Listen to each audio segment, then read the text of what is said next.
Hello, welcome to Frank Talks. ఈరోజు నాతో ఉన్నారు the very beautiful ravishing interventional cardiologist, అలా హీరోయిన్ అని చెప్తారు కదా, ఇంటర్వెన్షనల్ కార్డియాలజిస్ట్ డాక్టర్ ప్రగతి గారు. She works with AIG hospitals.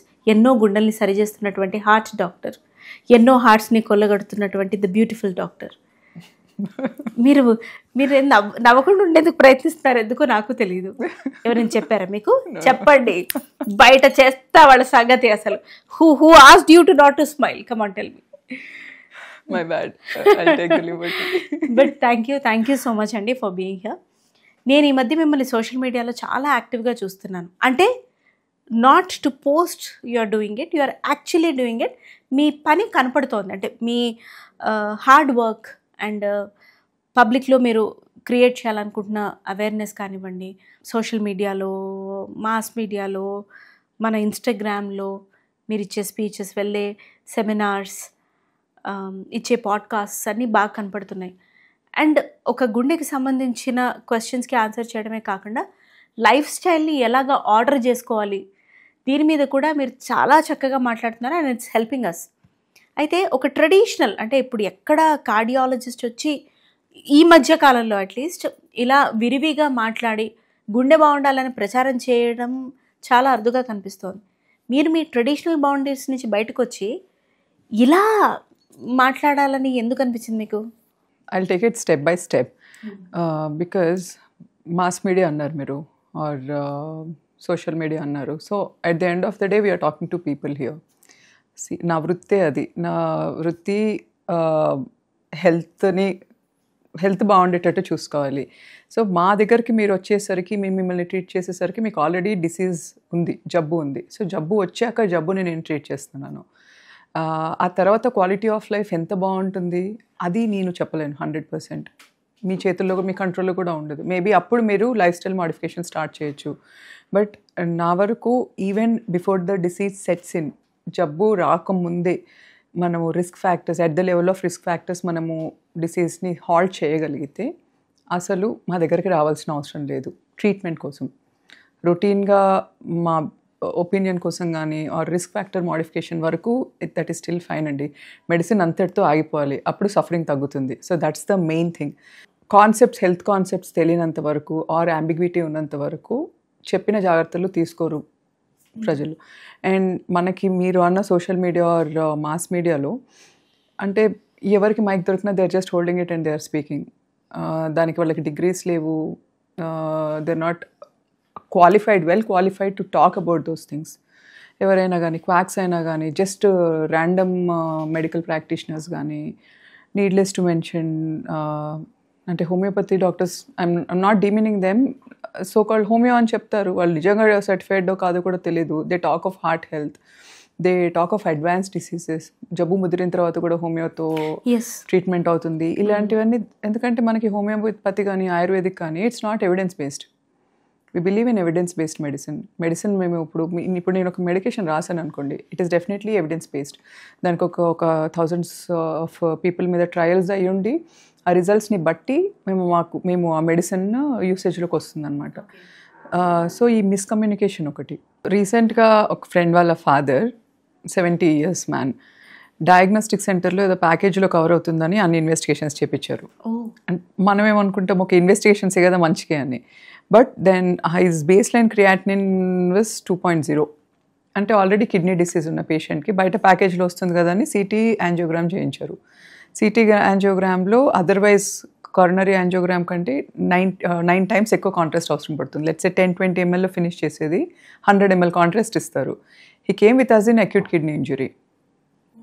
Creatinine shoot up to 4.6, urine output తగ్గిపోయింది. అక్కడ వాళ్ళకి గైడెన్స్ లేదు. వాళ్ళు అనుకున్నది ఏంటి, జస్ట్ హార్ట్కి సంబంధించిన టెస్టులు చేయించుకుంటున్నాం, సమ్ అడ్వాన్స్డ్ ఇన్వెస్టిగేషన్ ఉంది. ఇప్పుడు అన్ని ప్యాకేజెస్లో సిటీ యాంజియోగ్రామ్ ఇస్తున్నారు. I wouldn't right city angiogram. అందరికి నేను సిటీ యాంజియోగ్రామ్ రాయను. సిటీ యాంజియోగ్రామ్ రాయడానికి సెపరేట్ సబ్సెట్ ఆఫ్ పేషెంట్స్ ఉంటారు. For another day, that conversation is for another day. But so that is lakh of knowledge. Provide చేసే వాళ్ళకి కూడా knowledge లేదు, అట్లనే రిసీవ్ చేసుకునే వాళ్ళకి ఎట్లానో ఉండదు దాని గురించి, because they are not certified in it. ఇట్లా చాలా ఎగ్జాంపుల్స్ ఉంటాయి. ఒక patient ayurvedic medication, random ayurvedic medication ఫీవర్కి, క్రానిక్ ఫీవర్స్కి వస్తుందని వేసుకొని he came in acute liver failure. 26 years young man, liver transplant అవసరం పడింది ఎమర్జెన్సీ బేసిస్లో. He still sick. ఇంకా టైం పట్టచ్చు రికవర్ అవ్వడానికి. ఇట్లా చాలా ఎగ్జాంపుల్స్ ఉన్నాయి మనకి. అన్నెసరీ స్టీరాయిడ్ అబ్యూస్ కానీ, క్వాక్స్ అందరూ రాస్తూ ఉంటారు స్టీరాయిడ్స్. ఆర్థోపెడిక్స్ ప్రాక్టీస్ చేస్తారు నాన్ సర్టిఫైడ్ డాక్టర్స్. సో అన్నిటి రైట్ అండ్ లెఫ్ట్ స్టీరాయిడ్స్ రాస్తారు, right and left pain killers రాస్తారు, ఎన్ఎస్ఐడ్స్. పెయిన్ కిల్లర్స్ వల్ల పెయిన్ కిల్లర్స్కి హార్ట్ మీద ఎఫెక్ట్ ఉంటుంది, కిడ్నీస్ మీద ఎఫెక్ట్ ఉంటుంది, బ్లడ్ ప్రెషర్స్ మీద ఎఫెక్ట్ ఉంటుంది, or sometimes major gastric bleed అవ్వచ్చు. This is absolute lack of knowledge.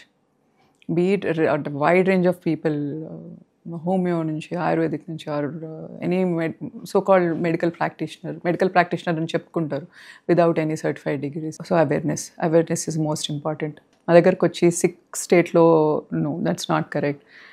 Rather primary prevention అంటే రిస్క్ ఫ్యాక్టర్స్ లెవెల్లోనే ఒకవేళ పీపుల్కి అవేర్నెస్ రాగలిగితే, ఎక్సర్సైజ్ చేస్తే మనకి బీపీ తగ్గుతుంది, షుగర్ తగ్గుతుంది, ఆర్ ఒబెసిటీ తగ్గుతుంది, కొలెస్ట్రాల్ తగ్గుతుంది, అసలు హాస్పిటల్కి వెళ్ళి అడ్మిట్ అవ్వాల్సిన అవసరం పడదు. ఈ అవేర్నెస్ పేషెంట్స్లో పీపుల్లో రాగలిగితే వీఆర్ హాఫ్ సక్సెస్ఫుల్ అండి. అంటే maybe hospitals may be doom, but it's okay, it's still fine. That's a wonderful thought process అండి. Because I was about to ask, అంటే జనరలీ ఎవరికి ఇప్పుడు యాజ్ అ ప్రొఫెషన్ నేను ఇదిగో ఇప్పుడు ఇది ఐఎమ్ డూయింగ్ దిస్ వీడియోస్ కాబట్టి చాలామంది డాక్టర్స్ లేకపోతే వేరే వేరే ప్రొఫెషన్స్ వాళ్ళు నా దగ్గరికి రావాలనుకుంటాను. సిమిలర్లీ ఫర్ డాక్టర్ ఎక్కువ మంది పేషెంట్స్ రావాలని అనుకుంటారు, ఫార్చునేట్లీ అన్ఫార్చునేట్లీ. కానీ మీరు రాకుండా ఉండేందుకు ఇంత బ్యూటిఫుల్ మెజర్ తీసుకున్నారు. that gives a lot applause అండి. that deserves a lot. Not just me అండి, every doctor who is specialized in his or her own field, they should come up and talk. They should speak about health. ఎందుకంటే this is genuine information beyond what internet gives or what random people on media talks. This is genuine information. ఎందుకంటే ఇది మేము పగలు రాత్రి కష్టపడి చదివిన తర్వాత మాకు వచ్చిన డిగ్రీ, ఇంటర్నెట్ నాలెడ్జ్ కాదు ఇది. So it's our right to speak rather. Super. Wide range of ఆడియన్స్ని డీల్ చేస్తున్నారు. అంటే మీకు వచ్చే పేషెంట్స్లో కూడా మీరు చెప్పిందే, యంగర్ పేషెంట్స్ ఉన్నారు, ఎల్డర్లీ పీపుల్ ఉన్నారు, వెరీ యంగ్ ఉన్నారు. అలాగే మీరు మాట్లాడుతున్నప్పుడు, ఈ సెమినార్స్ హోల్డ్ చేస్తున్నప్పుడు, పబ్లిక్ స్పీకింగ్ చేస్తున్నప్పుడు కూడా అంటే అర్థం చేసుకునే లెవెల్ ఆఫ్ అండర్స్టాండింగ్ ఒక్కొక్కరిది ఒక్కొక్కలాగా ఉంటుంది. సో ఇలా ఒక్కొక్కరికి ఒక్కొక్కలాగా ఉండాల్సినప్పుడు చెప్పాల్సిన విషయం కూడా ఆ టోనాలిటీ మారుతుంది, మెసేజ్ ఇచ్చే విధానం మారుతుంది, వాళ్ళని అర్థం చేసుకొని మీరు మెసేజ్ ఇవ్వాలి. ఇది అసలు సైకలాజికల్ డీలింగే. ఇది ఎలా చేస్తున్నారు మీరు? Psychological dealing, true. It depends on whom we talk to. First most important thing, put across the facts. నిజం ఏముందో అది ల్యాండ్ అవ్వాలి, సాఫ్ట్గా, సటల్గా, యాక్సెప్టబుల్ వేలో ల్యాండ్ అవ్వాలి. ఎందుకంటే medical jargon is very complex. Medical terminology కానీ, డిసీజెస్ కానీ, నేను చాలా హైఫై థింగ్స్, స్ట్రోక్ వాల్యూమ్ అని, ఇంకా కార్డియాక్ అవుట్పుట్ అని, షాక్ అని, ఆర్ మైకార్డియల్ ఇన్ఫెక్షన్, ఇట్లాంటి వర్డ్స్ వాడాను అనుకోండి, ఎవరికి ఏం అర్థం కాదు. సో ఇంకా ఎక్కువ టెన్షన్ పడతారు. బికాజ్ వాళ్ళకి it's a no man's land for them. వాళ్ళకి అది అర్థం కాదు, వాళ్ళకి ఏం తెలియదు. So first simplify the language. లాంగ్వేజ్ని, మెడికల్ జార్గన్ని ఎంత సింప్లిఫై చేయగలిగితే అంత సింప్లిఫై చేయాలి. సింపుల్ టర్మ్స్లో వాళ్ళకి అర్థమయ్యే విధానంగా, simple comparison. Let's blood vessels ఉన్నాయనుకోండి, ఒక జస్ట్ హౌస్ పైప్స్తో కంపేర్ చేస్తాము. Okay, just an example. హార్ట్లో ఎక్కువ ఇన్ఫ్లమేషన్ కానీ, కొలెస్ట్రాల్ ప్లాకేజ్ ఎక్కువ ఉందనుకోండి, ట్రాఫిక్తో కంపేర్ చేస్తాం. So simplified language. First medical లాంగ్వేజ్ని, జార్గన్ని సింప్లిఫై చేసి స్టార్ట్ చేయాలి conversation. And put across the fact softly. అది జబ్బు ఎలాంటిదైనా కానీ పేషెంట్ తెలుసుకోవడం అతని హక్కు, అతని ఆర్ ఆమె హక్కు. అది పేషెంట్ అటెండెన్స్ కానీ, పేషెంట్ కానీ. అనవసరమైన దగ్గర, అవసరం లేని దగ్గర పేషెంట్స్తో డిస్కషన్ అవాయిడ్ చేస్తాము. But if it is required, patient తెలుసుకోవాలనుకుంటే మాత్రం అది వాళ్ళ హక్కు. సో డిసీజ్ని ఉన్నది ఉన్నట్టు, వాళ్ళకి టైం పట్టచ్చు అర్థం చేసుకోవడానికి, ఎమోషనల్ బర్డెన్ అవ్వచ్చు. బట్ స్టిల్ వాళ్ళు ఆ ఫ్యాక్ట్కి అక్లిమటైజ్ అయ్యే వరకు ఐఎమ్ దేర్ విత్ దెమ్. కావాలంటే కూర్చుంటాను, ఓదార్స్తాను, కానీ వాళ్ళకి జబ్బు ఏంటో అర్థం కావాలి. అది ఒకటి. అండ్ యాజ్ యూ సే, ఒక్కొక్కరు ఒక్కొక్కలాగా అర్థం చేసుకునే కెపాసిటీ కానీ. లెట్స్ సే ఒక్కోసారి ఒక కొడుకు అడ్మిట్ అయి ఉండొచ్చు, సో తండ్రి వచ్చి ఉండొచ్చు, తండ్రి అడ్మిట్ అయి ఉండొచ్చు, కొడుకు వచ్చి ఉండొచ్చు. వాళ్ళ లెవెల్ ఆఫ్ అండర్స్టాండింగ్ని బట్టి, ఆర్ వాళ్ళ ఎంత స్ట్రాంగ్గా ఉన్నారు ఎమోషనల్గా, దాన్ని బట్టి కొంచెం టోన్ సాఫ్ట్ ల్యాండ్ చేయడము, ఇదంతా చాలా important. And wilfulness to talk it more number of times if required. ఒకసారి చెప్తే అర్థం కాలేదు, 2 సార్లు కాదు, 10 times అయినా చెప్పగలగాలి. Patience is must. ఆ పేషెన్స్, ఇవన్నీ గ్రాడ్యువల్గా వస్తాయి. నేర్చుకోవాలనుకుంటే. ఇంపాసిబుల్ థింగ్స్ కాదు. కొంతమంది రఫ్గా రూడ్గా మాట్లాడే పేషెంట్స్ అటెండెంట్స్ కూడా వస్తారు. బికాజ్ అన్ని సెట్స్ ఆఫ్ పీపుల్ని చూస్తాం కాబట్టి. నాట్ ఓన్లీ ఇన్ హాస్పిటల్, బయట మీరు అడిగినట్టు సోషల్ మీడియా కానీ, పబ్లిక్ టాక్స్ కానీ, పిచ్చి పిచ్చిగా క్వశ్చన్స్, అర్థం లేని క్వశ్చన్స్, కావాలని ట్రిగర్ చేసే క్వశ్చన్స్ అడిగే వాళ్ళు కూడా ఉంటారు. కాకపోతే వాళ్ళకి అక్కడ కొంచెం ఫర్మ్గా చెప్పాల్సి వస్తుంది. ఇన్ రెస్పెక్టబుల్ వే ఫర్మ్గా, facts are still facts, we're not here to please them. అంతే కదా, వాళ్ళకి షుగర్ కోటింగ్ కాదు, నీకు నచ్చింది నేను చెప్పను, నిజమే చెప్తాను. సో ఇంకెట్లా మాట్లాడినా కానీ we deal with them.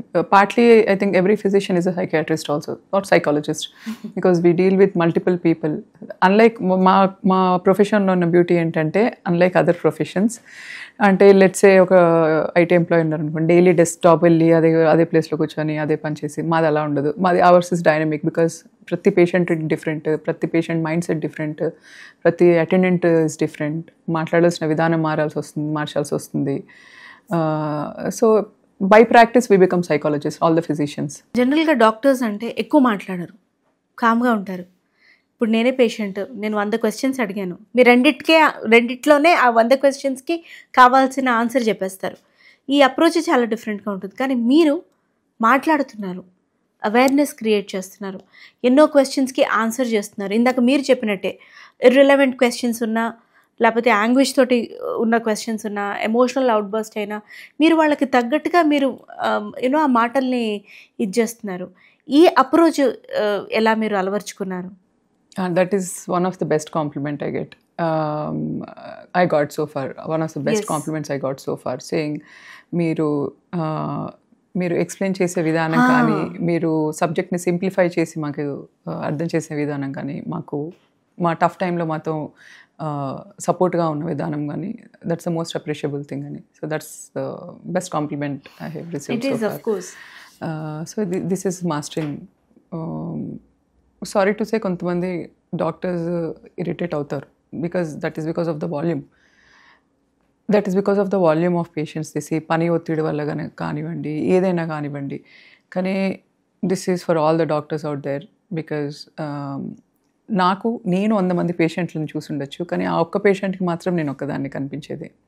అంతే కదా, ఆ పేషెంట్ ప్రాబ్లంతో నా దగ్గరకు వచ్చాడు. నేను 100 మంది పేషెంట్స్ని ఆల్ డిఫరెంట్ కైండ్స్ ఆఫ్ ప్రాబ్లమ్స్తో నేను చూసి ఉండొచ్చు, బట్ ఆ పేషెంట్ మాత్రం అతని జబ్బుతో నా దగ్గరకు వచ్చాడు, అతని ఎక్స్పెక్టేషన్స్తోనే నా దగ్గరకు వచ్చాడు. So it is my due responsibility.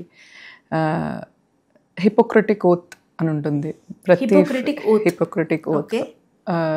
ప్రతి డాక్టర్, ప్రతి physician before stepping in to the profession నేను తీసుకుంటాం మీ ఓత్, MBBSలోనే. We have to abide by it. As a matter of fact, it deals with the people's disease. ఆ disease my understanding of the disease, ఆ పేషెంట్కి నేను ఎంత respect ఇస్తాను, ఆ పేషెంట్ ఎమోషనల్ బర్డెన్కి నేను ఎంత రిలాక్సేషన్ ఇవ్వగలను, ట్రీట్మెంట్ ఎంత పర్ఫెక్ట్గా ఇవ్వగలను, పేషెంట్ కాన్ఫిడెన్షియాలిటీ ఎలా మెయింటైన్ చేయగలను, మ్యాలిస్ లేకుండా ఎలా చేయగలను, ఎలా ట్రీట్ చేయగలను. So it includes all the components. Every doctor should follow Hippocratic oath. అది అందరూ ఫాలో అవుతే that will answer your question. So patients is an integral part of it. We need to develop that patience to treat our patients. Patience to treat your patients. బాగుంది. పీపుల్ని treat చేసే విధానంలో, పబ్లిక్ని educate చేసే విధానంలో ఈ journey ఏదైతే ఉందో మీరు అబ్జర్వ్ చేసింది ఏంటండి? అంటే సాఫ్ట్గా చెప్పి ఒకలాంటి టోన్ యూజ్ చేస్తే వింటారా? మెడికల్ ఇన్ఫర్మేషన్ అది కష్టతరమైన ఒక్కొక్కసారి మెల్లగా చెప్తే వింటారా? ఫర్మ్గా చెప్తే వింటారా? చెప్పే విధానాన్ని బట్టి వాళ్ళు ఇన్ఫర్మేషన్ రిసీవ్ చేసుకునే యాక్సెసిబిలిటీ అనేది ఎంతవరకు ఉంటుంది మీ అబ్జర్వేషన్? నా అబ్జర్వేషన్ అంటే రీసెంట్గా ఒక ఎగ్జాంపుల్ నుంచి తీసుకెళ్తాను మీకు. యాజ్ మచ్ అంటే ఎడ్యుకేటింగ్ పీపుల్ అన్న నా రెస్పాన్సిబిలిటీ నేను ఎంత అనుకుంటున్నానో, అవతల నుంచి రిసెప్షన్ అంతే ఉందా లేదా పీపుల్ సైడ్ నుంచి నాకు తెలియదు, ఎవరికి తెలియదు. ఒకళ్ళు వినొచ్చు, ఇంకొకళ్ళు వినకపోవచ్చు. నేను సాఫ్ట్ ల్యాండే చేస్తాను, but I make sure I put forward the facts. ఒక రీసెంట్ క్యాంప్ అయింది, ఒక మెడికల్ క్యాంప్. ఆ క్యాంప్ గురించి ఐ వాజ్ ప్రెటీ సీరియస్. నేను మార్నింగే 7 o'clock వెళ్ళి నా పనులన్నీ చేసుకొని ఆ క్యాంప్ వరకు నేను ఫ్రీ అయ్యి నేను వెళ్ళి క్యాంప్లో అక్కడ పేషెంట్స్ కాదు, it's just it's software company, ఒక సాఫ్ట్వేర్ కంపెనీ అక్కడ. సో అందరూ పేషెంట్స్ కాదు. ఈ క్యాంప్స్ ఎందుకు కండక్ట్ చేస్తామంటే అవేర్నెస్ క్యాంప్స్ అనమాట. సడన్గా ఈ ర్యాండమ్ స్క్రీనింగ్లో కొన్ని డిసీజెస్ బయటపడతాయి. సో అట్లా స్క్రీనింగ్ రీత్యా చేసిన క్యాంప్ అది. అంటే basic ECG, two D echo, vitals, blood pressure, sugars, ఇవి బేసిక్ అట్లీస్ట్ మనకి మినిమల్ రిస్క్ ఫ్యాక్టర్స్ స్క్రీన్ అవుతాయని చేసిన అదనమాట. నేను ఆ క్యాంప్ని సీరియస్గా తీసుకొని నా వర్క్ నేను ప్రీపోన్ చేసుకొని నేను అంతా చేసుకొని నేను వెళ్ళి చేస్తే అక్కడ నాకు అందరూ అంటే చూసిన most of them were funny. నాకు ఫన్నీ అని అనిపించారు, ఎందుకంటే వాళ్ళ యాటిట్యూడ్, హెల్త్ పట్ల వాళ్ళకున్న యాటిట్యూడ్ నాకు చాలా ఫన్నీ అనిపించింది. అంటే 170, 180 ఉన్నా కానీ blood pressures, they seek free investigations. ఇంత బ్లడ్ ప్రెషర్స్ ఉన్నాయి, ట్రీట్మెంట్ కావాలి, ఫర్దర్ ఎవాల్యుయేషన్ కూడా కావాలి. బికాస్ 20-30 years వాళ్ళలో బీపీ అంత ఎందుకు ఉండాలి? సో వచ్చి ఫర్దర్ ఇన్వెస్టిగేషన్స్ చేయించండి అంటే కూడా నోబడీ టర్న్స్ అప్. అండ్ ఇది ఫ్రీ అయితే వస్తాము, ఇట్లాంటి ఆన్సర్స్ వచ్చాయన్నమాట నాకు. Not one just 1%, multiple people. నేను దాని మీద చిన్న వీడియో కూడా చేశాను. అక్కడ నేను యూజ్ చేసిన వర్డ్స్, ఒక్కడు ఇలా అన్నాడు, ఇంకొకడు ఇలా అన్నాడు, ఇట్లాంటి ఒక్కడు ఇంకొకడు. దిస్ ఇస్ రీజనల్ లాంగ్వేజ్ కదా. తెలంగాణలో ఒకడు, వాడు వీడు కూడా కాదు, బట్ జస్ట్ అది యూసేజ్ రొటీన్ లాంగ్వేజ్లో వస్తుంది మనకు తెలుగులో. దానికి ఒకతను ఎంత ఆఫెండ్ అయ్యాడంటే, నిన్ను నీ పేరెంట్స్ ఇట్లానే పెంచారా, నీ forefathers ఇంతే పెంచారా, age is very unlucky to have you, all those comments, very rude comments అనమాట. It's okay. నేను అక్కడ చెప్పిన ఫ్యాక్ట్ అర్థం కాలేదు. నేను అక్కడ వాళ్ళతో అన్నది ఏంటంటే, హెల్త్ని సీరియస్గా తీసుకోండి. హెల్త్ ఈజీగా రాదు, హెల్త్ చీప్గా రాదు. మనకు మూవీకి వెళ్తే మూవీకి మనము డబ్బులు పెట్టుకుంటున్నాం కదా, మూవీకి పెట్టుకుంటాము. పాప్కార్న్కి జస్ట్ ఒక bucket of popcorn is 500 worth, and that we are spending happily. What for? And then that is ill health. ఆ పాప్కార్న్ కూడా ఇల్ హెల్తే కదా at the end of the day. But health కోసం నీకు టెస్టులు చేయించుకోవడానికి మాత్రం హెల్త్ ఫ్రీగా కావాలి. ఎందుకు కావాలండి హెల్త్ ఫ్రీగా? హెల్త్ ఇన్వెస్టిగేషన్స్ ఎందుకు కావాలి ఫ్రీగా? డాక్టర్లు ఫ్రీగా చూడాలి, ఇన్వెస్టిగేషన్స్ ఫ్రీగా కావాలి, మందులు తక్కువలో దొరకాలి. కంప్లీట్గా మీరు మీకుండే లైఫ్ స్టైల్ ఏది మాడిఫై చేసుకోరు, అడిక్షన్స్ వదలరు, మందు ఆపరు, సిగరెట్ ఆపరు, ఇంకా మీ ఎక్సర్సైజ్ చేయరు, నథింగ్, నో డైటరీ మోడిఫికేషన్స్, అన్నీ మొత్తం కంప్లీట్గా డిజార్గనైజ్డ్ లైఫ్ స్టైల్తో మనకు వచ్చే జబ్బులతో. ఇవన్నీ చేసుకొని మీరు జబ్బులతో వస్తారు, మేము మాత్రం ఈజీగా ఫ్రీగా ట్రీట్ చేయాలి. ఎందుకని? ఎవరెలా మాట్లాడినా మీరు ఏదో విషయం చెప్పడం కోసం వాడు వీడు మనం మాట్లాడుకుంటాం వాడుక భాషలో మాట్లాడుకోవాలి, కానీ జరగకూడదు అనమాట. పాలిష్డ్ గా ఉండాలి. అంటే ఒక్కడు సినిమా తీస్తే దాన్ని సంవత్సరాల కొద్ది నడిపించారు. నేను హెల్త్ కోసం ఒక మాట జస్ట్ ఒకడు అంటే అంత హర్ట్ అయ్యారు. సో మేబీ సారీ నేను ఇట్లా కమెంట్ పాస్ చేయకూడదేమో, ఆర్ మేబీ పాస్ చేయొచ్చేమో. ఇలా ఫ్రీ ట్రీట్మెంట్స్ చేయించుకునే వాళ్ళలో ఇలా కామెంట్స్ చేసే వాళ్ళే మొదటి వరుసలో ఉంటారేమో, అందుకే వాళ్ళంత పర్సనల్గా తీసుకుంటారు. ఎగ్జాక్ట్లీ. ఓకే. ప్రగతి గారు, మీరు గుండెల్ని ట్రీట్ చేస్తారు, మనుషుల్ని ట్రీట్ చేస్తారు, కానీ అంతకన్నా ఎక్కువగా ప్రతిసారి మీరు ఎమోషన్స్ని ట్రీట్ చేస్తూనే ఉంటారు. అది మీ స్టాఫ్తో అవని, పేషెంట్స్తో అవని, పేషెంట్స్ రిలేటివ్స్, ఫ్రెండ్స్, ఫ్యామిలీతో అవని, ఏదైనా సరే. అంటే మీరు ఒక క్యాత్ ల్యాబ్లో ట్రీట్ చేసినా, బయటకు వచ్చి పబ్లిక్ స్పీకింగ్లో మాట్లాడినా, ఆర్ ఎల్స్ రౌండ్స్కి వెళ్ళి వాళ్ళకి చెప్పినా, పేషెంట్స్ని మామూలుగా వాకిన్ పేషెంట్స్ని చూసినా, ఏదైనా సరే మీరు మనుషుల్నే మాట్లాడతారు. ఇది ఎమోషనలీ చాలా చాలా చాలా స్ట్రెస్ఫుల్. మరి ఎప్పుడు ఇలా చిరునవ్వుతో గ్రౌండెడ్గా స్మూత్గా ఎలా ఉంటారు? That is what is mastering. ఇట్లానే రోజంతా ఉంటానని చెప్పను నేను, అది అబద్ధం అవుతుంది. బట్ సమ్హౌ పేషెంట్స్ మీద మాత్రం ఎప్పుడు కోపం రాదు నాకు. వాళ్ళు ఎన్ని క్వశ్చన్స్ అడిగినా, ఎంత ఇర్రిలవెంట్ క్వశ్చన్స్ అడిగినా, అడిగిందే 10 సార్లు అడిగినా, 100 సార్లు అడిగినా, పేషెంట్స్ మీద నాకు ఎప్పుడు కోపం రాదు. ఇప్పటివరకు ఎప్పుడు రాలేదు, రాదు కూడా. Definitely health care providers, beat nursing staff కానీ, లేకపోతే ఫిజిషియన్ అసిస్టెంట్స్, లేక కోఆర్డినేటర్స్లో, లేకపోతే డాక్టర్స్ అయినా పర్వాలేదు, మా సైడ్ నుంచి తప్పు జరిగింది అనుకోండి, అప్పుడు నాకు ఖచ్చితంగా కోపం వస్తుంది. పేషెంట్ సైడ్ నుంచి తప్పు అయినా ఇట్ ఈస్ ఓకే అండి. It's like they are like children for a mother. So వాళ్ళ నుంచి నేను పర్ఫెక్షన్ ఎక్స్పెక్ట్ చేయను. వాళ్ళకున్న సిచ్యువేషన్లో, వాళ్ళకున్న మెంటల్ దాంట్లో, వాళ్ళకున్న స్ట్రెస్లో వాళ్ళ నుంచి చాలా రూట్ పేషెంట్స్ ఉంటారు కొంతమంది. సిస్టర్ని బూతులు తిట్టడం అట్లా చాలామంది ఉంటారు, అట్లా కూడా ఉంటారు patients. But at the end of the day it's his day, ఇంకా హీఈస్ సఫరింగ్ కదా. సో మనము చెప్తాను, సాఫ్ట్ ల్యాండ్ చేస్తాను అవసరం పడ్డప్పుడు. బట్ నేను త్రూ అవుట్ ద డే అంతే కంపోజర్తో ఉండనైతే చెప్పను, బట్ అట్లీస్ట్ పేషెంట్స్తో మాత్రం కంపోజర్ ఉంటుంది నాకు. I'm equally composed all the time. కోపం అయితే రాదు. Rest of the times yes, that emotional burden is always there. It's not easy అండి, ఎందుకంటే ఒక పేషెంట్ కంప్లీట్గా రికవర్ అయ్యి వెళ్తే ఆ ఫ్యామిలీ ఎంత హ్యాపీగా ఉంటుందో, అదే ఒక patient who is not destine to die, అంటే ఇతను మాత్రం చనిపోకూడదు, ఎందుకంటే ఉండాల్సిన జబ్బు కాదు, ఇన్సిడెంటల్గా వచ్చిన జబ్బు ఆర్ క్యూరబుల్ ఆర్ సంథింగ్, అట్లాంటి పేషెంట్ చనిపోయాడంటే పేషెంట్తో పాటు మాకు అంతే బాధేస్తుంది. చిన్న ఎగ్జాంపుల్, ఒక పేషెంట్ బయట యాంజియోప్లాస్టీ అయింది, బయట స్టెంటింగ్ అయింది వేరే హాస్పిటల్లో. స్టెంటింగ్ అయిన తర్వాత ఇంటికి వెళ్ళిన తర్వాత అతనికి ఫీవర్ స్టార్ట్ అయినాయి. ఒక 10 days తర్వాత ఫీవర్ స్టార్ట్ అయినాయి. ఫీవర్ చాలా ఎక్కువైపోయింది, severe form of shock, sepsis అంటే సివియర్ ఇన్ఫెక్షన్ ఇన్ బ్లడ్ స్ట్రీమ్ని సెప్సిస్ అంటారు. సెప్సిస్, షాక్, తర్వాత బయట మళ్ళీ ట్రీట్ చేశారు, ట్యూబ్ చేశారు, వెంటిలేటర్ మీదకి వెళ్ళాడు, వెంటిలేటర్ నుంచి బయటకు వచ్చారు. ఆ తర్వాత బయట పార్షియల్ అంటే 2 months బయట ట్రీట్మెంట్ అయిన తర్వాత మా హాస్పిటల్కి వచ్చారు. వీ ఆల్సో ట్రైడ్, అన్నీ చేసాము, అసలు సోర్స్ ఆఫ్ ఇన్ఫెక్షన్ ఏంటో తెలియలేదు. ఆ తర్వాత కార్డియాక్ సిటీ చేయించాము, ఎంఆర్ఐ చేయించాము, హోల్ బాడీ పెట్టి చేపిస్తే సోర్స్ ఆఫ్ ఇన్ఫెక్షన్ దొరికింది. హార్ట్లో పెట్టిన స్టెంట్ ఇన్ఫెక్ట్ అయింది. దట్ వాజ్ ఒక 3 months కింద స్టెంటింగ్ అయింది కదా, ఆ స్టెంట్ ఇన్ఫెక్ట్ అయింది అనమాట. మైకోటిక్ అన్యూరిజం అంటారు దాన్ని. మైకోటిక్ అన్యూరిజం ఇన్ఫెక్ట్ అయ్యి, అంటే స్టెంట్ దగ్గర ఇన్ఫెక్ట్ అయ్యి వెజల్ అబ్నార్మల్గా గ్రో అయిపోయింది సైజ్ అంతా. Okay, aneurysm it's like it he's grown like a bag of pus. ఆ ఫోకస్ ఆఫ్ ఇన్ఫెక్షన్ ఉన్నంత వరకు మనం ఎన్ని మెడికేషన్ ఇచ్చినా రికవర్ అవ్వరు, ఫోకస్ ఆఫ్ ఇన్ఫెక్షన్ బయటికి తీయాలి. And mycotic aneurysm is very difficult to treat. Surgery చేసినా కానీ ఆ మోర్టాలిటీ రేట్ చాలా ఎక్కువ ఉంటుంది, డెత్ రిస్క్ చాలా ఎక్కువ ఉంటుంది. మా హాస్పిటల్లో కూడా ఒక 2 months సఫర్ అయ్యారు ఆయన. మాకు డయాగ్నోస్ అయ్యేసరికి 1 week పట్టింది, because we are completely blinded, partially treated outside, multiple antibiotics. So మాకు డయాగ్నోస్ అయ్యేసరికి 1 week అయింది.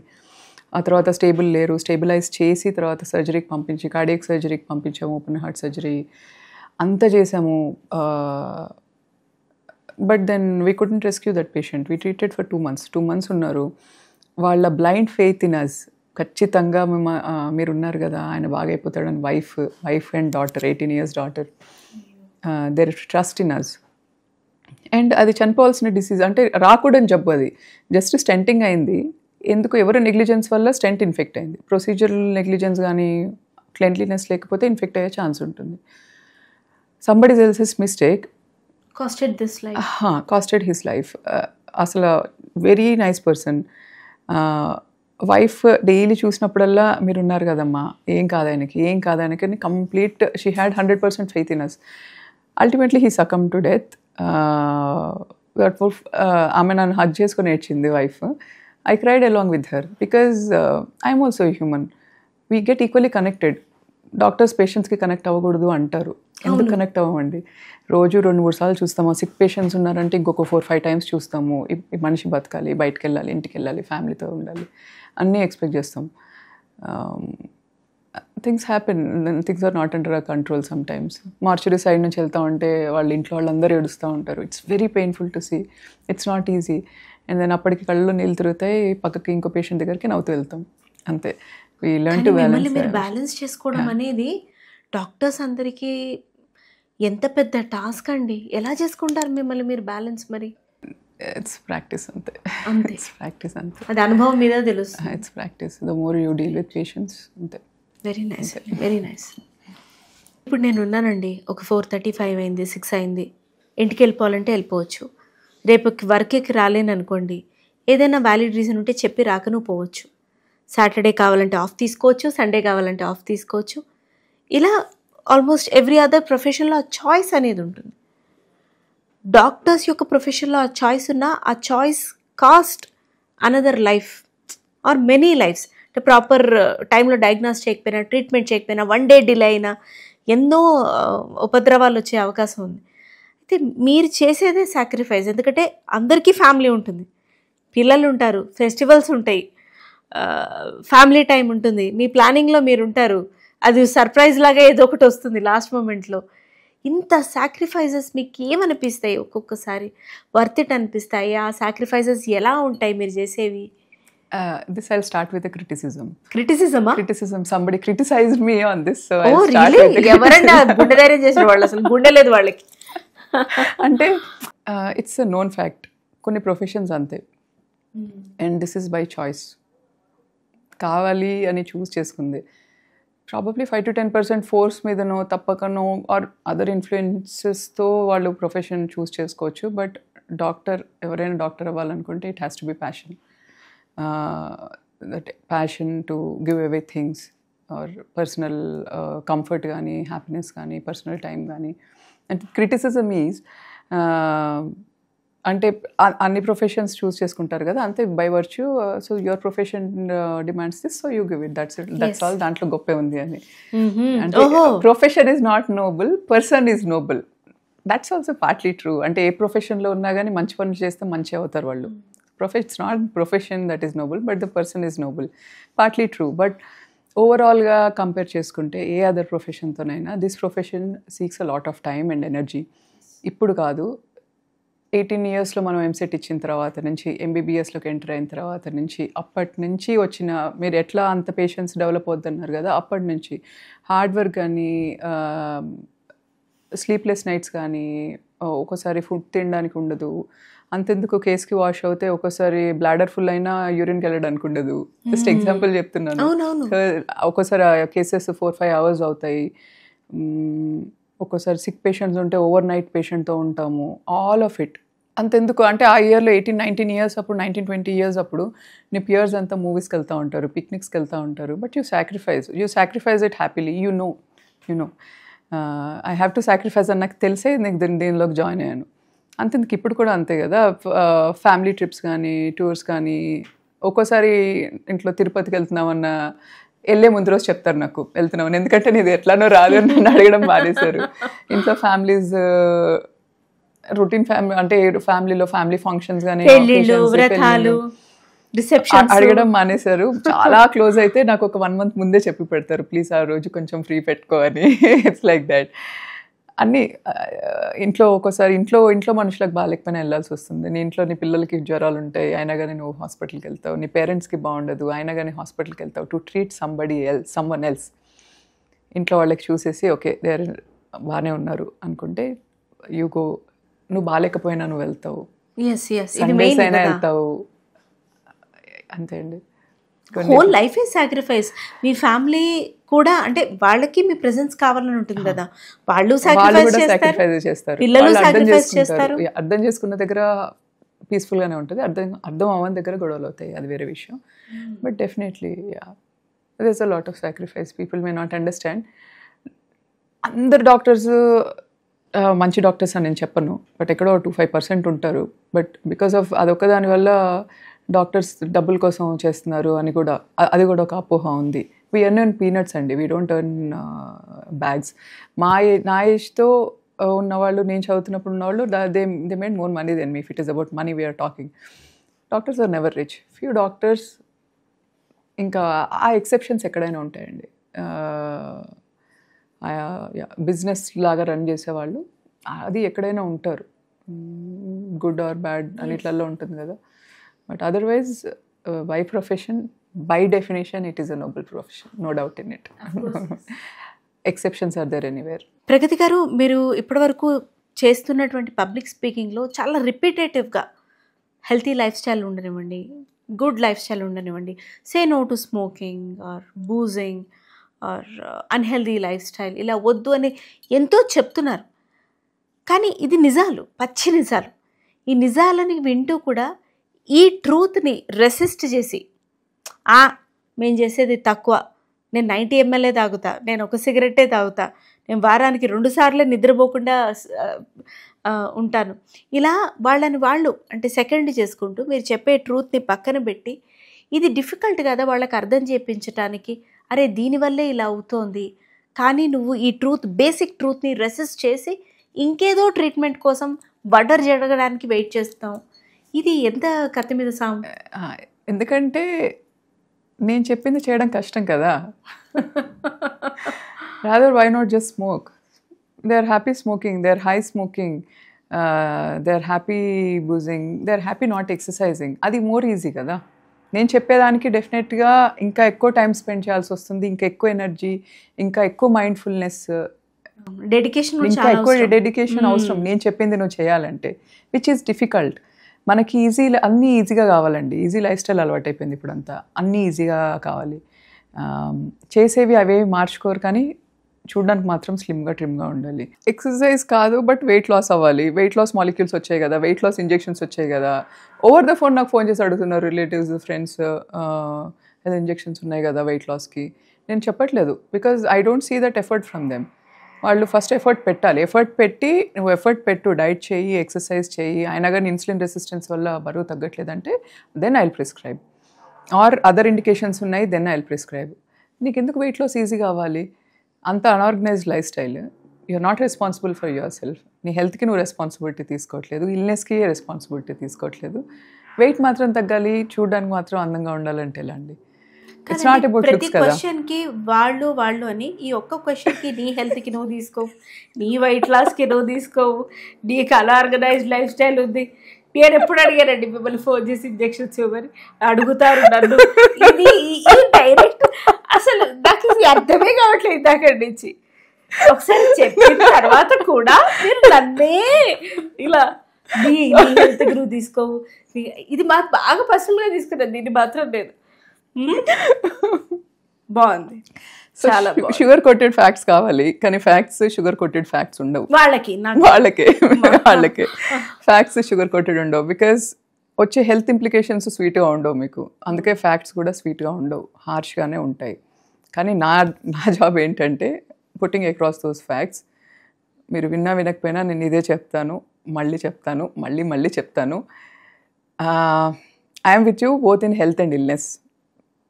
జబ్బు పడకముందు, జబ్బు రాకుండా రిస్క్ ఫ్యాక్టర్ లెవెల్లో, అంటే ప్రైమరీ ప్రివెన్షన్ దగ్గర వరకు చెప్తాను. ఒకవేళ మీరు సక్రమంగా చేసుకుంటే ఆల్ గుడ్. లేదు ఇంకా కూడా అది చేసి మీకు ఇంకా తర్వాత జబ్బు వచ్చినా అది ట్రీట్ చేయడానికి కూడా నేను ఉన్నాను. I'm there in entirety. So I'll tell, నేను చెప్తాను. ఒకసారి అర్థం కావట్లేదు, 10 సార్లు 100 సార్లు అయినా ఇది చెప్తాను. అర్థం అవ్వాలి, మెల్లిగా మారుతారు, ప్రాబ్లం లేదు వాళ్ళు. ప్రగతి గారు, మన ఈ సెషన్ కంక్లూడ్ చేసే ముందు ఒక లాస్ట్ క్వశ్చన్ ఉంది. యాజ్ అ డాక్టర్ మీరు అవేర్నెస్ క్రియేట్ చేస్తున్నారు, మెడిసిన్ గురించి, మంచి హెల్త్ గురించి, గుండె గురించి, జనరిక్ హెల్త్ గురించి చెప్తున్నారు, fine.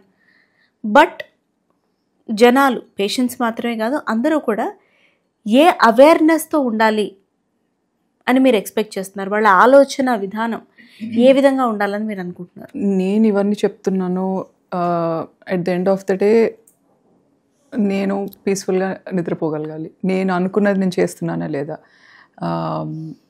When I'm destine to do this, I have to accomplish this. ఏ డ్రీమ్తో అయితే నేను ఈ ప్రొఫెషన్లో జాయిన్ అయ్యాను, పర్సీవ్ చేశాను, ప్రాక్టీస్ చేస్తున్నాను, అది అకంప్లిష్ అవ్వాలి. So I'm thriving to create awareness. Awareness ఎంతవరకు దాంట్లో నేను ఎంత సక్సెస్ఫుల్ అవుతానో లేదు నాకు తెలియదు, but I will keep attempting. One thing. Second thing, నేను అవైలబుల్ ఉన్నాను. I'm available because my number is there everywhere.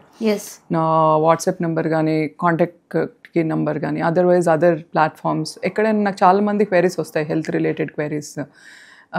నేను అన్నిటికీ ఓపికగా నేను ఆన్సర్ చెప్తాను. అక్కడ అర్థం చేసుకోవాల్సింది ఏంటంటే, ప్రతి ఒక్క క్వశ్చన్కి టైం పోతుందండి. మీరు అడిగే ప్రతి ఒక్క క్వశ్చన్కి నేను అక్కడ వాళ్ళ ప్రాబ్లమ్ని అర్థం చేసుకొని నేను ట్రీట్మెంట్ దాకా ఆర్ ఇన్వెస్టిగేషన్స్ అన్నిటికీ టైం పోతుంది. మీరే వేరే ఏ ప్రొఫెషన్స్లో అయినా కానీ కొంచెం ఒక 5 minutes మీకు టైం ఇచ్చారంటే దానికి వాళ్ళు ఎంత ఛార్జ్ చేస్తారు? So it's a kind of charity అని కూడా నేను అనను, రెస్పాన్సిబిలిటీ అనే అనుకుంటాను. కానీ నేను ఇది రెస్పాన్సిబిలిటీ అనుకున్నప్పుడు మీరు నా టైం ఎంత రెస్పాన్సిబుల్గా యూస్ చేసుకుంటున్నారు important. Again small final example. రీసెంట్గా ఒక 26-year guy, తెలిసిన పర్సన్, అంటే హాస్పిటల్లో పనిచేసిన అతనే, తర్వాత బయట వేరే కంపెనీలో జాయిన్ అయ్యారు. నాకు తర్వాత బయటకు వెళ్ళిపోయిన తర్వాత కూడా chest pain, he always complaints of chest pain, obese man, chest pain. So it was always non cardiac by history cleanly. But ఒక్కసారి ఒక ఈసీజీ పంపించారు సేయింగ్ నాకు ఇట్లా ఉంది ఈసీజీ అని, దాంట్లో కొంచెం చేంజెస్ ఉన్నాయి, okay you come to hospital, will evaluate you further. ఇన్నిసార్లు చెస్ట్ పెయిన్ అని చెప్తున్నాడు కదా అని, బట్ లో risk candidate considering his age కానీ అతని సిమ్టమ్స్ చెప్పే విధాన్ని బట్టి. సిటీ యాంజియోగ్రామ్ అబ్సల్యూట్లీ నార్మల్ ఉంది. వెళ్ళిపోయిన తర్వాత ఒక 1 వీక్ తర్వాత అగైన్ నాకు ఇన్స్టాగ్రామ్లో వాళ్ళ సో కాల్డ్ బ్రదర్ అని చెప్పి నాకు మెసేజ్ పెట్టాడు సేయింగ్ ఇట్లా బెంగళూరులో బైక్ డ్రైవ్ చేస్తూ ఉంటే చెస్ట్ పెయిన్ వచ్చి కళ్ళు తిరిగి పడిపోయాడు అని. నేను ఒక్కసారి ఈసీజీ పంపించండి అంటే ఈసీజీలో ఫ్రాంక్ హార్ట్ అటాక్ ఉంది. ఈసీజీ అక్కడ తీసిన ఈసీజీలో frank heart attack. I could not sleep that whole night. ఆ రోజు టు అండ్ ఫ్రో నేను ఎన్ని కాల్స్ చేశానో నాకు తెలుసు. హౌ ఈస్ హీ డూయింగ్ అని. అంటే వాళ్ళ అన్నయ్య నేను ఎక్కుతున్నాను, నేను ఇప్పుడు ఫ్లైట్ ఎక్కుతున్నాను, బెంగళూరు వెళ్తున్నాను, నేను అక్కడ అటెండ్ అయ్యాను, యాంజియోగ్రామ్ అయింది, ఈ ఆల్ డీటెయిల్స్. నెక్స్ట్ డే నాకు మళ్ళీ ఫోన్ చేసి నాకు మాట్లాడే వరకు ఐ కుడ్ నాట్ స్లీప్. నేను కాదు, ఇంట్లో వాళ్ళందరినీ కూడా నేను టార్చర్ పెట్టాను. అంటే నాకు I was not able to digest. అరే నా డోర్ స్టెప్ దాకా వచ్చాడు, చెస్ట్ పెయిన్ అని చెప్పి వచ్చాడు, నేను మిస్డయాగ్నోస్ చేశాను, did I miss the diagnosis అని. తర్వాత మళ్ళీ ఇంకోసారి తర్వాత నెక్స్ట్ డే మాట్లాడాడు. ఆ తర్వాత నెక్స్ట్ కాన్సిక్యూటివ్ 3-4 days మాట్లాడాడు. నేను బాగానే ఉన్నాను మేడం, ఎవ్రీడే 2 times మాట్లాడాడు. ఐసీయూ నుంచి రూమ్ షిఫ్ట్ అయ్యాను, ఇంటికి వచ్చాను, అంత ఓకే ఫైన్. తర్వాత బెంగళూరులో ఉన్నాడు కదా, ఇంటికి హైదరాబాద్ వచ్చాక కలుస్తాను మేడం అని మళ్ళీ వచ్చాడు. మళ్ళీ ఇంకొక ఈసీజీ తీసుకొచ్చాడు. మ్యామ్ మళ్ళీ చెస్ట్ పెయిన్ వస్తే ఈసీజీ ఉంది. ఈసీజీలో ఇంకొక ప్యాటర్న్ ఆఫ్ ఈసీజీ ఉంది, బ్రుగాడా ప్యాటర్న్ అంటాం. ఏంటంటే బ్రుగాడా ప్యాటర్న్, దానికి ఏంటంటే అరిథ్మియాస్ వస్తాయి అనమాట, సడన్ కార్డియాక్ అరెస్ట్ అనుకుంటాం కదా. సో ఆ బ్రుగాడా ప్యాటర్న్ ఈసీజీలో ఉంటే sudden cardiac risk is very high. And ఈ అబ్బాయికి ఆల్రెడీ ఒకసారి సింకపల్ అటాక్ వచ్చింది, కళ్ళు తిరిగి పడిపోయారు కదా. This is Brugada pattern, he needs admission, he needs intracardiac defibrillator. అంటే మనకు హార్ట్లో ఒక బ్యాటరీతో ఒక లీడ్ పెడతారు, ఇట్స్ అ షాక్ అనమాట, షాక్ డివైస్. అట్లా ఏమన్నా అరిథ్మియా వస్తే షాక్ డెలివర్ చేస్తుంది. సో మనకి డెత్ ప్రివెంట్ అవుతుంది అనమాట, అబార్ట్ అవుతుంది death. This man needs ICD అని అడ్మిట్ చేసి I have involve the electrophysiologist considering his age, మిగతా కార్డియాలజిస్ట్ అందరినీ ఇన్వాల్వ్ చేసి అందరం కలిసి ట్రీట్ చేస్తున్నాం అనమాట. అంటే మనకి ఎంత ట్రేస్ చేసినా కానీ in hospital we could not detect even 1 pattern like that. ఈసీజీలో హార్ట్ అటాక్ ప్యాటర్న్ కానీ బ్రుగాడా ప్యాటర్న్ కానీ ఇన్ హాస్పిటల్ 5 days ఉన్నాడు, మొత్తం 5-6 days ఉన్నాడు. ఎంఆర్ఐ చేపిస్తే ఎంఆర్ఐ చేసేటప్పుడు కొలాప్స్ అయిపోయాడని ఫోన్ చేశారు నాకు. So we could not have sent him out of the hospital. ఏదో ఒకటి చేసి పంపించాలి, ఇతను ఇక్కడ నుంచి ఇంటికి వెళ్తే మాత్రం high risk of sudden cardiac death అని. తర్వాత వాళ్ళ అన్నయ్య ఇంట్లో ఎవరికి చెప్పలేదు అబ్బాయి. నేను ఫోన్ చేసి వాళ్ళ అన్నయ్యతో ఇట్లా సో థింగ్ హ్యాపెండ్ అంటే ఎప్పుడు చెప్పొద్దు మేడం అనేవాడు. ఏంటి నేను చెప్పాను, లేదు they should know this is something grave అని. వాళ్ళ అన్నయ్య నెక్స్ట్ డే పరిగెత్తుకుంటూ వచ్చాడు. వచ్చి మొత్తం విని అబ్బాయి చెప్పింది ఒకటే, అసలు ఇతను ఎప్పుడు బెంగళూరు వెళ్ళలేదు మేడం అని. అసలు ఎప్పుడు బెంగళూరు వెళ్ళలేదు, ఆఫీస్ బెంగళూరులో లేదు, హైదరాబాద్లోనే ఉంది, పక్క స్ట్రీట్లో ఉంది. So everything was a prank. ECGs చూపించిన, అందుకే each and every ECG was not fitting with the other one. 3 ECGs చూపించాడు, none of the ECGs were fitting. అన్ని డిఫరెంట్ ఈసీజీసే. ఏముంది ఇంటర్నెట్లో హార్ట్ అటాక్ అని కొడితే వాడికి ఫస్ట్ ఏదైతే ఈసీజీ వచ్చిందో ఆ స్క్రీన్ షాట్ తీసి చూపించాడు. అందుకనే every ECG was different. This is unbelievable మీరు చెప్పింది. Yes, this is a group prank. అతను వాళ్ళ ఇంకొక 3 more ఫ్రెండ్స్ కలిసి చేసిన ప్రాంక్ ఇది. యాంజియోగ్రామ్ అయిందని చెప్పాడు. నేను అన్ని నమ్మాను. యాంజియోగ్రామ్ తీసుకుని అంటే నాకు రికార్డ్ ఫైల్ మిస్ అయిందన్నాడు, సీడీ మిస్ అయిందన్నాడు. తర్వాత I checked his arteries, angiography చేసిన మార్క్ కూడా లేదు. And because I was empathic towards him, I felt responsible. నేను ఆ డయాగ్నోసిస్ మిస్ చేశానా అని. It costed my sleep, time, energy, not just mind, నా చుట్టూ ఉన్న ఇంకొక 4 senior కార్డియాలజిస్ట్ టైం కూడా కన్స్యూమ్ అయింది అది. మీరు ఇంకా మాట్లాడుతున్నారని మాత్రం చెప్పకండి ప్రగతి గారు. అతను లేదు అదే I gave him an ultimatum, I will file a case over you అని. It was just attention grabbing అది, or probably because of female cardiologist అని they played a prank on me. So people should understand. People should understand that somebody worse that anyone could do to anyone. Exactly. Because I'm going out of my way to educate you on your own health, and you're taking advantage of me. Is it because I'm a female or what is it? I don't know. You should understand. Me time, me health నాకు ఎంత valuable నేను అనుకుంటున్నాను. మీరు నా టైంకి అంతే value ఇస్తే నేను నాకున్న టైంని ఇంకా బెటర్గా ఎఫెక్టివ్ వేలో యూటిలైజ్ చేయగలను. I can do much better things for your health. So this is the message I want to pass on. హాస్పిటల్లో ఎంట్రీ ఇస్తున్నప్పుడే ఒక చెకింగ్ మెషిన్ ఎలా అయితే ఉంటుందో ఆ చెకింగ్ మెషిన్ వాళ్ళు వెదవల లేకపోతే మంచి వాళ్ళ, దానికి కూడా ఒక స్క్రీనింగ్ అనే టెక్నాలజీ పెడితే బాగుంటుందేమో. మీలాంటి వాల్యుబుల్ టైం ఇంకా ఫర్దర్గా రివైన్ చేయకుండా ఉంటారు. Anyway thank you so much. మీరు చాలా యూస్ఫుల్ ఇన్ఫర్మేషన్ అండ్ మంచి టాక్ జరిగింది ఇవాళ. చాలా పర్సనల్గా తెలుసుకున్నాను నేను మీ గురించి. మళ్ళీ కలుద్దాం. థ్యాంక్ యూ సో మచ్ ప్రగతి గారు. Thank you so much.